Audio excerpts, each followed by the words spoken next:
Hey everybody, so here's a little more work on these control panel pieces here.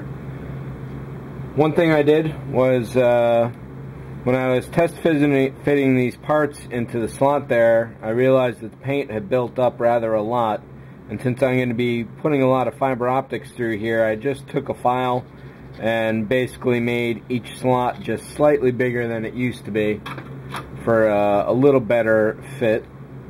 And I've already cut away two of the pieces here, and I had mentioned that with all the fibers going through here, we're going to need some kind of slot to go into the control panel itself, or the console rather.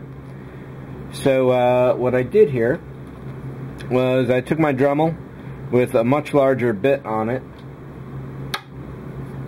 and basically used this to route away some of the material, and I'll do that on the third one right now.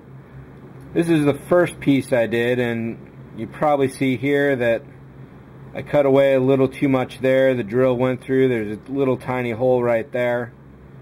But for the most part, once the backs go on, there should be just enough, I'm really hoping, to be able to fit all the fiber that does need to go through here, through there. One thing that I'm realizing is that the 0.5 millimeter fiber optics for which these holes are drilled may be just a little too thick to fit as many as needed to go through there, so I may switch down to 0.25 millimeter, which will of course allow me to double the amount of fiber that goes into there. We'll see as we get along to that point. One other thing to help out get some space here, what we'll do is, you got these two little registration pins, and I am just gonna slice those off.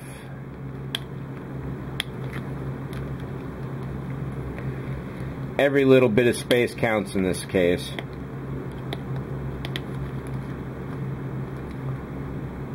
And with the registration holes, we're on the bottom there, and we've got obvious signs there, so it should fit no matter what. I don't know that it really makes that much of a difference. The piece doesn't look too different. Actually, yes. What's going on is the bottom of the piece has two sharp corners and the top of the piece has rounded corners, so that's another way to tell if you lose track.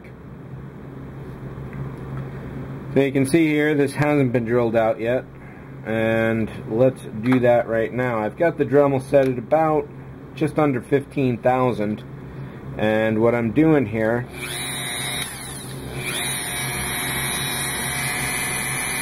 is holding the piece down really tightly and starting off relatively slow and light. Technically, it doesn't matter if I get rid of this bottom tab right there. So all that really does is help to center the piece into the command console. But in this case, I do want to keep as much as I can.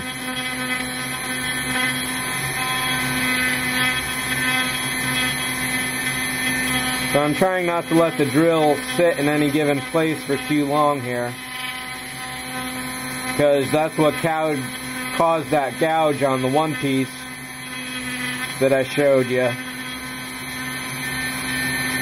It's very easy for this to just start digging its own hole.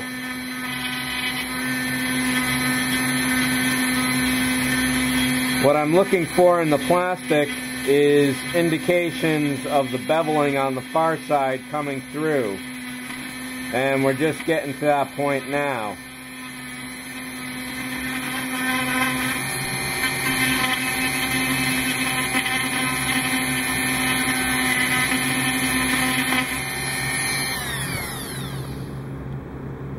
I don't know if you'll be able to see it on the camera here, but there's the distinct two lines right there, which are this line and that inner line.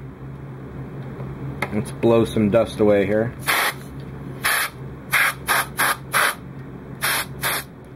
Hopefully without blowing too many pieces onto the floor.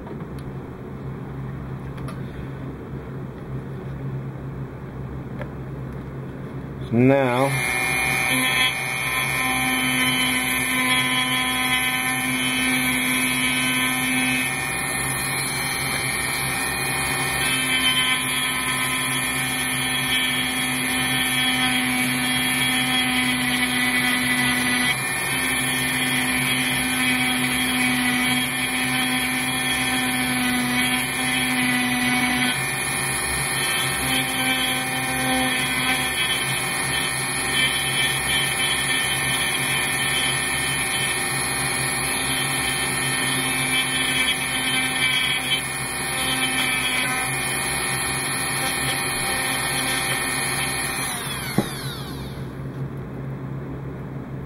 So I've left the outer side of the legs there on, just to help give some placement for when I go to put this in the command console.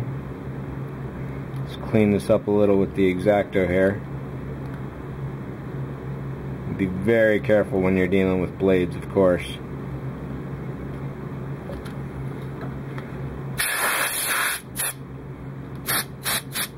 Seems like every model I build I consecrate with a little bit of my blood, but that doesn't mean I enjoy that fact at all. Okay, so this bottom ridge here is what attaches to the top surface there.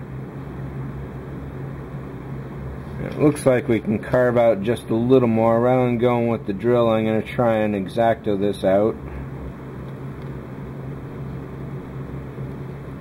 Try not to apply too much strength to the blade, because it's when you do that that it gets out of control and is most likely to slip and slice you up.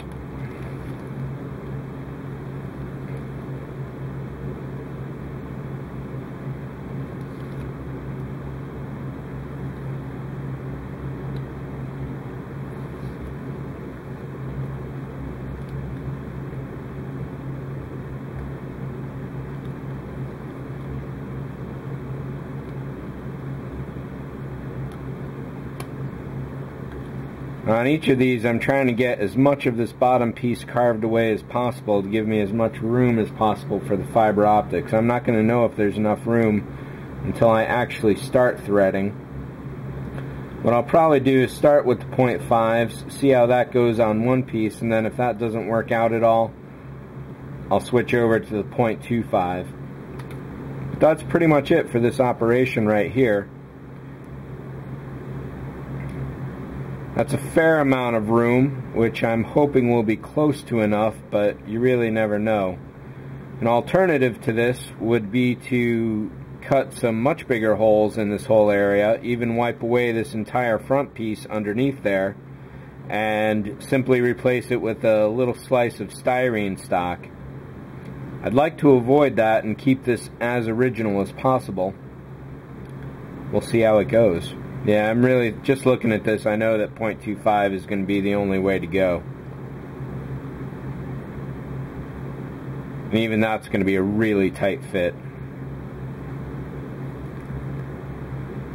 Let's see if I can thin this away just slightly more.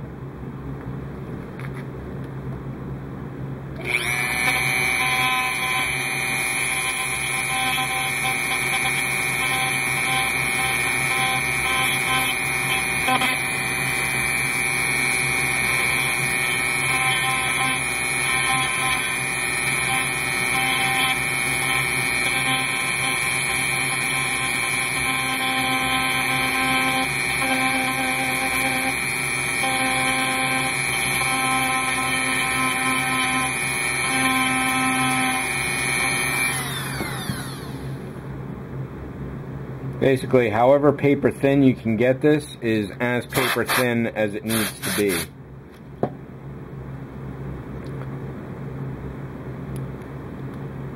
That's definitely a lot more room. We'll see how it goes. Another option to this, previously I had mentioned you could cut out this entire back and just drop the brass in. I drilled each of these holes individually. Another option would be to fit maybe a 3mm LED back here. In the show, each of these lights is blinking somewhat individually. There's banks of them basically, and they all flash alternately. So I don't want to go for a single LED if I can avoid it, but like I said, you never really know until you really get going into this. And let's just see how this piece fits in here. So that's nice and tight against there.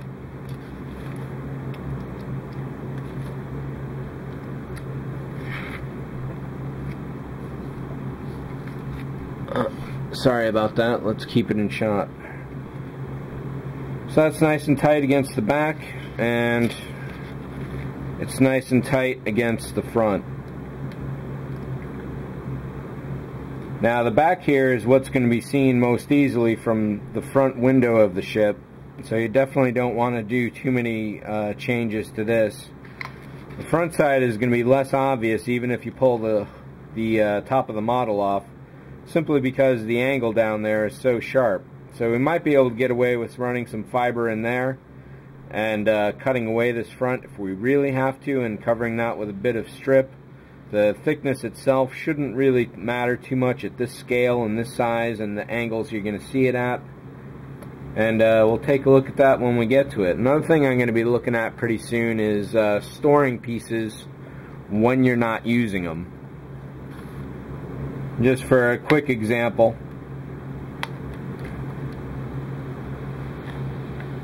put down a piece of tape with the sticky side up, and ooh, have I already lost the third control panel there? 3 backs, 3 fronts. There we are. So that's definitely a really great way to hold stuff. It's not a guarantee that you're not going to lose parts, but it does help to keep them under control. Ziploc baggies and other small containers are obviously helpful as well. So here's where most of the extra pieces have been living for this model. And yeah. So I think that's it for this update. Thanks for watching as always. See ya.